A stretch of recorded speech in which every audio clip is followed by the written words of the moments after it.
कुछ पेशेंट्स मेरे पास आते हैं समस्या लेके कि सेक्स करने की इच्छा भी थी, मौका भी था, लेकिन शरीर ने साथ नहीं दिया। सेक्स करने की कोशिश तो की, पर इरेक्शन ही नहीं हुआ और ये वाला सिचुएशन मेरे लिए बहुत ज़्यादा एम्बैरेसिंग हो गया। इस कंडीशन को कहते हैं डिसऑर्डर्स ऑफ अराउजल और डिसऑर्डर्स ऑफ इरेक्शन। काफ़ी लोग इसको शॉर्ट फॉर्म में ईडी भी कहते हैं, जिसकी फुल फॉर्म है इरेक्टाइल डिसफंक्शन। नमस्कार, मेरा नाम डॉक्टर सुमित है। मैं एक यूरोलॉजिस्ट, एंड्रोलॉजिस्ट और किडनी ट्रांसप्लांट सर्जन हूँ और ये वाली वीडियो सीरीज़ में बना रहा हूँ डिस्कस करने के लिए कि मेल सेक्सुअल डिसफंक्शन क्या होता है। मेल सेक्सुअल डिसफंक्शन 4 तरीके के होते हैं,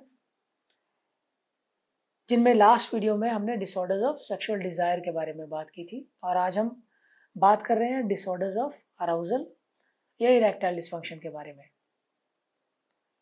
तो ऐसे पेशेंट्स जिनको सेक्स करने की इच्छा तो होती है, परंतु सेक्स के दौरान इरेक्शन नहीं होती, इसके क्या कारण हो सकते हैं? आमतौर पर इरेक्टाइल डिसफंक्शन 40 साल के बाद ही आदमियों में कॉमन होता है, पर यंग एज में भी अब ये इंक्रीजिंगली कॉमन होता जा रहा है और इसका पहला कारण है साइकोलॉजिकल फैक्टर्स, जो यंग एज में इरेक्टाइल डिसफंक्शन के साथ हमारे पास आते हैं। ऑलमोस्ट 60% पेशेंट्स को साइकोलॉजिकल फैक्टर्स की कंट्रीब्यूशन इरेक्टाइल डिसफंक्शन के लिए होती है। ये साइकोलॉजिकल फैक्टर्स क्या हो सकते हैं? तो जब भी किसी इंसान को सेक्स करना है तो सेक्स सबसे पहले दिमाग में शुरू होता है। पहले उसकी इच्छा जागृत होती है और उसके बाद ही बॉडी रिस्पॉन्ड करती है। तो अगर ये दिमाग ही सही जगह पे नहीं है किसी कारण, जैसे कि किसी को बहुत ज़्यादा एंग्जाइटी है, पहली बार सेक्स करने जा रहा है, पहले से ही सोच रहा है कि मैं सेक्स कर पाऊंगा नहीं कर पाऊंगा, तो ये वाला सिग्नल दिमाग से बॉडी को जाता ही नहीं है और इसके कारण इरेक्शन नहीं होती। अगर किसी की नई जॉब है और जॉब में बहुत ज़्यादा स्ट्रेस चल रहा है, जॉब में पोजीशन कंफर्म नहीं है और सारा दिन दिमाग में यही चलता रहता है कि जॉब बचेगी कि नहीं। कभी कभी स्टूडेंट्स में एग्ज़ाम्स का स्ट्रेस होता है, एग्ज़ाम में परफॉर्मेंस कैसी रहेगी इसके बारे में बच्चा सोचता रहता है, तब भी इरेक्शन नहीं होती है। परिवार में किसी तरीके की ट्रेजेडी हो गई है, घर का कोई नज़दीकी सदस्य, उनकी अननेचुरल डेथ हो गई है, तो इससे भी साइकोलॉजिकल ट्रॉमा हो जाता है और इन सारे केसेस में दिमाग में जो इरेक्शन का सिग्नल है वो जनरेट ही नहीं होता और इसके चलते इरेक्शन नहीं होती। तो ये सबसे पहली कैटेगरी है psychological disorders leading to erectile dysfunction. Erection attain करने के लिए संतुलित मात्रा में बॉडी के मेजर सेक्स हार्मोन्स का होना ज़रूरी है, जैसे कि टेस्टोस्टेरोन, ईस्ट्रोजन और प्रोलैक्टिन। अगर ये हार्मोन्स सही मात्रा में शरीर में हैं तो इरेक्शन अटेन करना ज़्यादा आसान रहेगा। लेकिन अगर किसी कारण हार्मोनल इम्बैलेंस हो गया है तो इरेक्शन होना मुश्किल हो जाता है। तीसरा कारण होता है कि जब दिमाग के अंदर इरेक्शन की इच्छा पैदा होती है तो दिमाग एक सिग्नल देता है शरीर की नसों के द्वारा, जो पेनिस तक जाता है।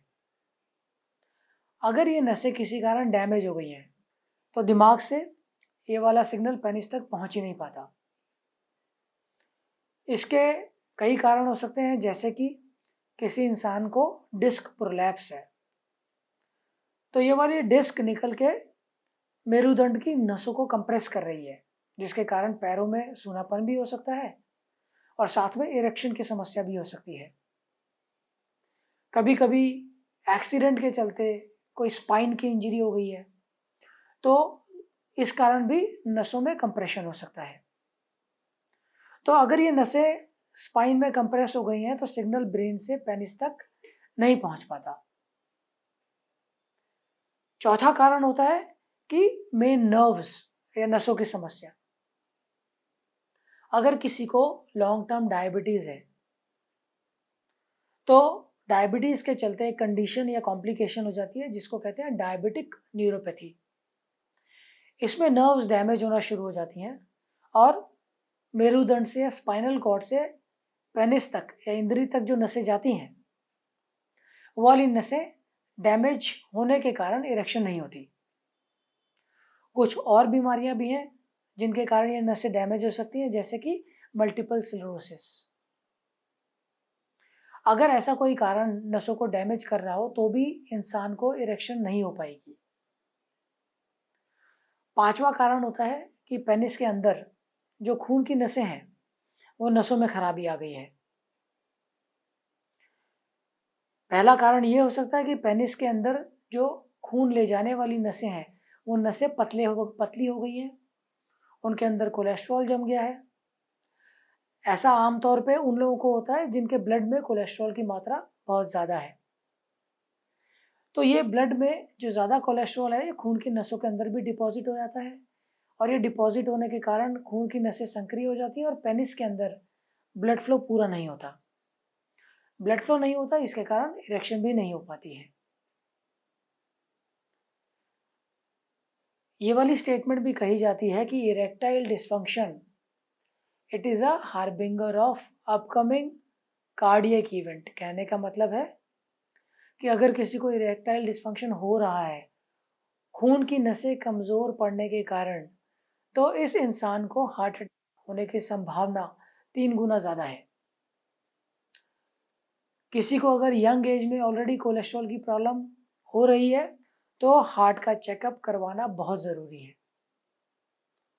कई बार ये होता है कि खून की नसें फूल जाती हैं, खून पेनिस के अंदर इकट्ठा भी हो जाता है, परंतु ये वाला खून बहुत जल्दी पेनिस से ड्रेन हो जाता है। इसको वीनस लीक कहते हैं। ऐसे में पेशेंट को इरेक्शन तो हो जाता है, लेकिन वो इरेक्शन सस्टेन्ड नहीं रहता और बहुत ही जल्दी इरेक्शन खत्म हो जाता है। फोरप्ले के दौरान इरेक्शन तो होता है, पर जैसे ही पेनिट्रेशन का समय आता है इरेक्शन चले जाता है। ये वीनस लीक के कारण हो सकता है। छठा कारण हो सकता है जो लोग बहुत ज़्यादा शराब का सेवन करते हैं, स्मोकिंग करते हैं, कुछ ब्लड प्रेशर की ड्रग्स, कुछ एंटीसाइकोटिक मेडिसिन्स, ये भी इरेक्टाइल डिस्फंक्शंस कर सकती हैं। तो आज के वीडियो में हमने बात की इरेक्टाइल डिस्फंक्शन और उसके कुछ कारणों के बारे में। ये वाली वीडियो सीरीज़ में बना रहा हूँ मेल सेक्सुअल डिस्फंक्शन के बारे में, और इसकी तीसरी category of male sexual dysfunction होता है इजैकुलेटरी या ऑर्गेज़मिक डिसऑर्डर्स। मैं इसके बारे में नेक्स्ट वीडियो में डिस्कस करूँगा।